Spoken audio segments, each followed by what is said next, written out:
So, ayun, magandang gabi sa inyo. Magandang araw, magandang gabi. May ano lang sana ako, may ikukwento lang ako sa inyo. Kasi nga, syempre busy ang first week ngayong araw. Hindi ako masyado nakakapag-check ng profile recommendation ko. Hindi rin ako nakakapag-check ng mga comment section tsaka notification. Nakakapagbasa ako ng konti kanina, pero hindi talaga ako makapag-reply kasi nga umalis kami. Tapos, nakakapag-upload naman ako ng reels. Pero yung mga comment dun, hindi ko pa nababasa. So, ngayon, magbabasa dapat ako. Tapos, dadalaw-dalaw ako sa mga bahay nyo. Yung mga nag-comment dyan, maraming salamat. Yung mga nag-likes, yung nag-react, thank you. Pupuntahan ko sana yung mga bahay-bahay nyo ngayon. Pero, syempre, dahil nga kapag nag-upload ako, lagi ako nag-check ng profile recommendation ko. At yun nga, ngayon ko lang siya na-check dahil kakauwi ko lang. Nakita ko na nawala na yung violation ko.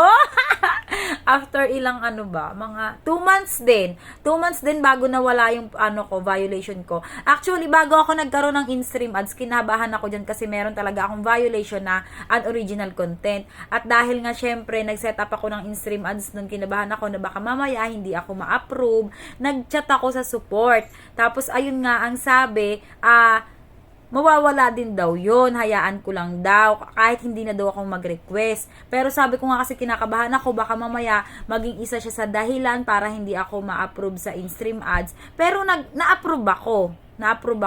Pero nakapagbura din ako nun. Bago ako nag-chat sa support, nagbura muna ako ng mga, meron kong watermark na mga video. Pero lahat ng video ko, original talaga yun sa akin. Bago ako nag-chat no, nagbura muna ako. Tapos tinanong nila sa akin yung mga binura ko daw ba, yung mga naka-upload daw ba sa video sa sa account ko na mga video is original daw ba yun na talagang akin. Ang sabi ko, yes, akin yun. Tapos sabi nila, kung sa'yo talaga yun, wag ka mag-alala, wag ka nang mag-report, wag ka na mag-request ng review, hayaan mo lang, tapos mawawala din daw yun. Yun yung sabi sa akin ng support. Tapos, ayun nga, hinayaan ko lang siya. Kahit nakikita ko dun lagi na merong request review. Tapos, kahapon, napansin ko na yun, nawala yung request review. Tapos, pero nandun pa rin yung violation. E di ngayong gabi nga, chinek ko siya. Kasi nga, syempre dapat araw-araw natin chinecheck yun, di ba?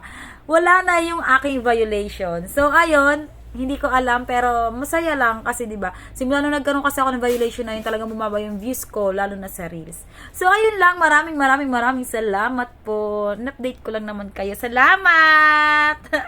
'Di ba nakakatuwa kasi hindi ko na kailangan pala mag-report about doon sa problem na yun. Nawawala pala siya ng kusa. So yun lang. Bye-bye. Salamat sa inyong panunood. Thank you.